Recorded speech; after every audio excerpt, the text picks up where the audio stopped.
And welcome back to Morning Talk. You were listening to KSVC 980 AM and 100.5 FM. Porter Huntsman and Dylan Nilsson alongside with you this morning, and it is time now for our Valley Viewpoint interview for today. This morning we are joined by Taylor Wright, a Libertarian candidate for Utah's Congressional District Seat 4, and we appreciate you taking the time to hop in studio with us today. Thank you, sir. I appreciate your energy and you guys wanting me to be here. All right, bit of a trek down. You made it all the way down from Salt Lake City this morning. So to get things started this morning, why don't you introduce yourself to our listeners and tell them what brought you here to the state of Utah?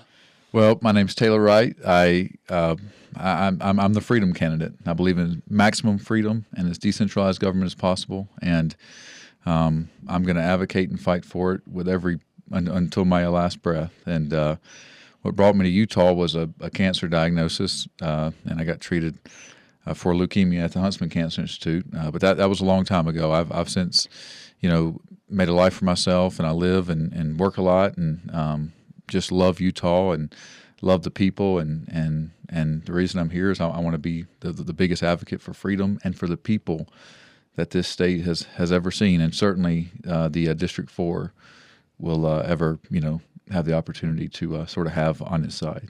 So what do you do for a living, Taylor? I teach school. Okay. I'm not teaching today, but I teach school, and then I work a lot outside of teaching with adults with disabilities. So over 40 hours a week for several companies, several friends of mine, and it's helped me really change my life, and just I love doing it. So, all right. Yeah. Well, I want to ask you about some of the issues that people in District 4 are concerned about right now, and want to get your thoughts on that. The first one being housing. We've talked about an affordability crisis throughout the country, specifically with housing and younger families trying to get into those homes. What do you think could be done on a congressional level to help with that pain?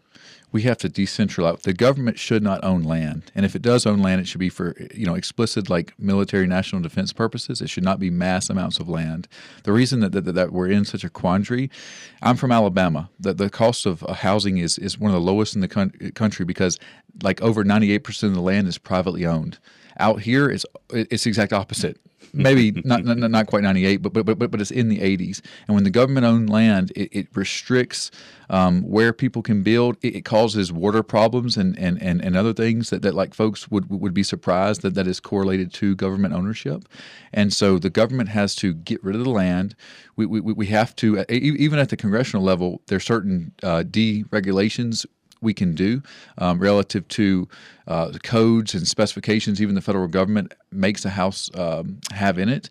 And we need to give it back to the people, let people be smart enough to decide the kind of house that they want. And, you can have all kind of creative options, tiny houses and all sorts of things can sort of spill over from that. Obviously, there's things at the local level too, but from a congressional perspective, government's got to get rid of the land it owns, and we have to make it easier to build. Things like tariffs also hurt because those restrict supplies of goods to actually build the house. So it's there are several things Congress can do, and really just get out of the way and let people flourish. So I'm glad you brought up the concept of land, because public land is a big issue here in the state of Utah, specifically in District 4. A lot of our listeners frequently express their concern over public land, and I want to know what your thought on that is. Do you think it ought to be transferred to the state, or just government ought to just divest totally and let it all be private? I think that the government ought to divest totally, and I'll tell you why. Because everything the government, if you want the land to not be taken care of, the government will have it. If you can privatize as much as possible, people will take care of it. And you may say, well, how? All the time. The tragedy of the commons. Ben Franklin knew this back in the 1750s. He started our first library, and all the books were in horrible condition. After about 6 months, he said, "Man, we're going to have to start just taking these books home." The common land nobody takes care of. It just doesn't. When things owned by the masses, we just don't have that care for it, and so many of our problems from an environmental perspective come down to property rights and lack of private ownership. I don't have the right to physically harm you or to take your property, and the same goes for pollution and other things. If we had private property, more of it, on government land, and if we actually enforce property rights, which we could do, the government does a terrible job of it right now because it's doing so many different things. But if its resources were actually dedicated to protecting our property rights, the pollution and things would be so much less. We don't want the EPA actually allows for a certain level of pollution. What would actually be a lot more environmentally friendly is if we enforce property rights laws. We shouldn't have a business that can pollute on people, and that includes like the air when it comes on your property that you actually breathe. But because we have things like the APA, it gives businesses an opportunity to coerce the government, take it over, and we actually have less freedom. We actually have worse air because there's so much government oversight, government ownership of land, things of that nature. Now, another major issue that has all Americans a little bit concerned right now is America's involvement in the Middle East. I want to know your thoughts on getting involved with Iran, and with that, some people put it, lack of involvement of including Congress in the decisions being made to start that. Our founders knew through experience with the kings of England, where the kings of England would wage war on other countries and pillage the United Kingdom. They knew how horrible it was if one person can just decide they want a war. And nothing makes the government grow faster than a war. Nothing. And we see that right now with a $200 billion allocation that the Pentagon is about to receive. And so explicitly in the Constitution, only Congress can declare war because it has to be a judicial, thoughtful process and not a reactionary thing that one person can pull us into. And my opponent, Mike Kennedy, who's running, who will be the Republican representative, he's had multiple votes on this. He will not do his constitutional mandate and take our authority back from the executive branch and have Congress declare war. And this is code red. It makes us poorer. Our Constitution is there to keep our government in check and to keep us free. And when the Constitution is not adhered to, we get less free and more poor. And Mike Kennedy is making us more poor, and we're way less safe. So I want to talk to you a little bit. So obviously you're running as a Libertarian in this race, and a lot of times the Libertarian Party ends up aligning with the Republican Party for elections and things. What kind of led to your decision to run as a Libertarian rather than as a Republican, and how is that going to affect your decisions when you make it into Congress? Thank you. The two biggest things was the Constitution makes it explicit. Congress has the authority to declare war only. Congress is the only body that can tax. We cannot have an executive branch that says, oh, there's an emergency of too many rich people, we're going to have a 90% tax on millionaires. Had IEPA stayed in contact, that would have actually happened or could have happened. So those two were the biggest ones.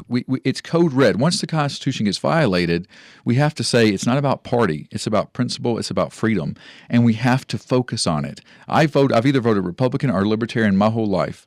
But it's not about party. It's about principle. And I'm the only candidate in this race who actually values free markets, free people, and constitutional government, and that's why I'm running. So for people who actually care about their freedom, who actually care about our own sovereignty, including our state sovereignty, I at least give us an option. And I also I want to get on the debate stage with Mike Kennedy. I want to press him on his derelict of duty to adhere to the Constitution and his betrayal of the people of Utah.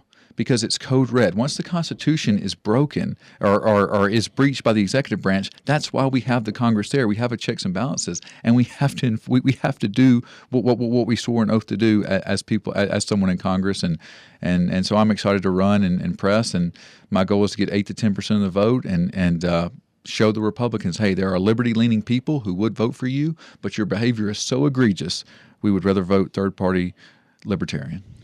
So something else I'd like to talk about really quickly. You mentioned before you came in the size of District 4, kind of the diversity of there, and well, the fact of the way it is shaped right now, that has been a point of tension recently with redistricting, the ruling of a judge, the committee that was put together. Your thoughts on the new district maps and how it ultimately came to where it is now? Well, I love the district. I've met so many great people. I'm trying to go to every city and town in this district. And I'm funding this by myself. I don't. I have a website, wrightforutah.com. If you'd like to donate, if you care about spreading freedom. But I'm working to meet as many people as I can. And these are the most salt of the earth, awesome people. We have one of the best demographic, high class, high vibration district probably in the United States. Certainly in all the West. But I will say this: the judge was wrong to break that up. the Utah Constitution, in order, it was a provision. It was not an amendment. The Constitution for the state of Utah says an amendment has to occur for something like that, to where the legislator can't draw the maps. The legislators are the people's representatives. They should be able to draw the maps. Proposition 4 is